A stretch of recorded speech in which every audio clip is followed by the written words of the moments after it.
Honourable Speaker, sir, on behalf of my party, the All India Trinamool Congress, I rise to speak on the additional demand for grants 22-23. I begin by quoting the author Jonathan Swift. As the vilest writer has his readers, so the greatest liar has his believers. And it often happens that if a lie be believed for only 1 hour, it has done its work. Falsehood flies and truth comes limping after it. This government has us believe every February that this country's economy is going great guns. We are the fastest growing, most efficient global player. Everyone is getting employment. We're getting gas cylinders. We're getting electricity. We're getting pakka houses. This falsehood flies for about 8 to 10 months, and then the truth comes limping after it. And now we are in December, and the government says it needs another 3.26 lakh crores of additional funds over and above the budget estimate. The government and the ruling party coined the term Pappu. You use it to denigrate, to signify extreme incompetence. Let me use the next few minutes to point out what the data, the statistics tell us as to who the actual Pappu really is. NSO numbers were out yesterday. Industrial output has shrunk by 4% in October to a 26-month low. The manufacturing sector contracted 5.6%. Manufacturing is still the biggest generator of jobs. 17 of the industry sectors that make up the index of industrial production have recorded negative growth rates. Forex reserves have fallen by $72 billion in under a year. The Honourable Finance Minister yesterday during question hour mentioned how apparently 50% of FII inflows into emerging markets are coming into India. Wonderful. But her colleague, the Minister of State for External Affairs, just last Friday, in response to a question in this very House, stated that almost 2 lakh people, 1,83,741 people, renounced their Indian citizenship in the first 10 months of 2022.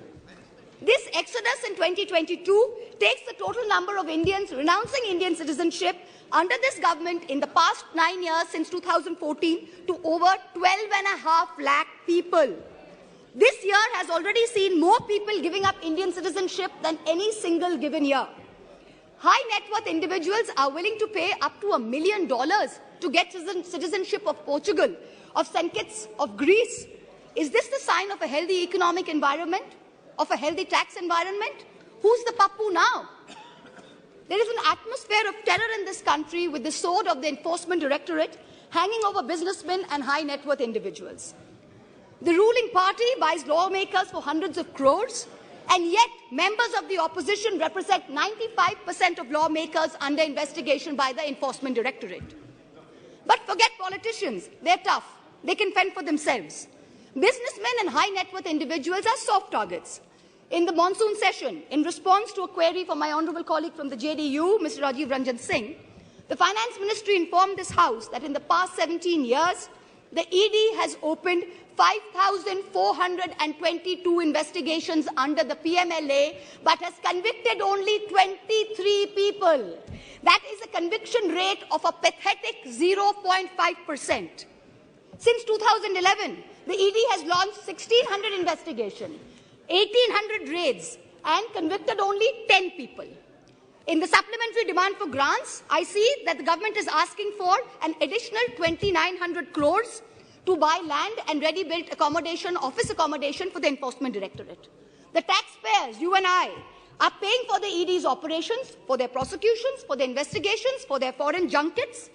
So do Parliament and public representatives have no right to ask this na khaunga, na khane dunga sarkar, who's presiding over the ED, why there is such a pathetic conviction rate of 0.5%?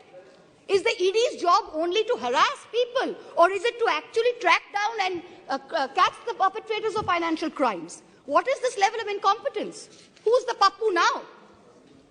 Members of the ruling party continue to spread falsehoods about the benefits of demonetization ad nauseum, with no regard to the actual data. You have not achieved the goals of a cashless digital economy. You have not achieved the goals of phasing out fake currency, even after 6 years of your dhamaka announcement. Currency in circulation has doubled from 18 lakh crores in November 2016 to 32 lakh crores in November 22. Cash management company CMS's cash index for ATM hit an all-time high this Diwali. Cash is still king. Demonetization did not achieve any of the 3 targets. Who's the pappu now? I've been reviewing the demand for additional grants, and there are various items in it that are shocking. From a total subsidy request of 1,09,000 crores in March, the Department of Fertilizers has asked for an equal amount in the supplementary request. Just urea alone is accounting for 86,000 crores. Phosphorus and potassium are controlled because they are nutrient-based subsidies. What is this government doing to stem the overuse of urea, which is killing the soil, killing productivity, and killing our health? What the soil needs is balanced use of fertilizers. Bengal has been promoting a balanced fertilizer blend of major fertilizers. And now we are suffering because the center is starving us of the most popular mix of NPK, which is the basal application for potato. During November 22, Bengal asked for a certain amount, and only 33% of our demand for balanced fertilizers was met by the center. Most of the urea-based subsidy is going to GAIL, because GAIL supplies the maximum gas to the fertilizer sector. When are we going to see the much-promised reform and competition in this natural gas sector? When are we going to see the promised transmission system operator, the unbundling of GAIL? Is the government hiding and protecting GAIL under the garb of providing urea subsidies to people? Nearly 2,000 crores supplementary demand is for large industry, whereas only 233 crores is for the MSME sector. But the MSME sector accounts for 90% of jobs in the industrial sector. These are very distorted priorities. About 45,000 crores demand is for Manrega and other rural employment schemes. This is far too little, far too late. The rural sector accounts for nearly 2/3 of employment in this country. Field reports suggest that only a very small fraction of rural households are getting Manrega jobs. That too not more than 30 to 40 days instead of the assured 100 days. That too, there's a 3 to 4 week lag in wage payment simply because there is inadequate allocation of funds. There is also no supplementary demand for subsidized food delivery under PDS. There's an overall anti-poor bias in the supplementary demand for grants.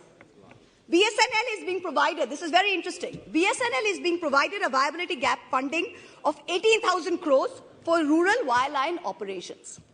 Prima facie, I don't have a problem with this.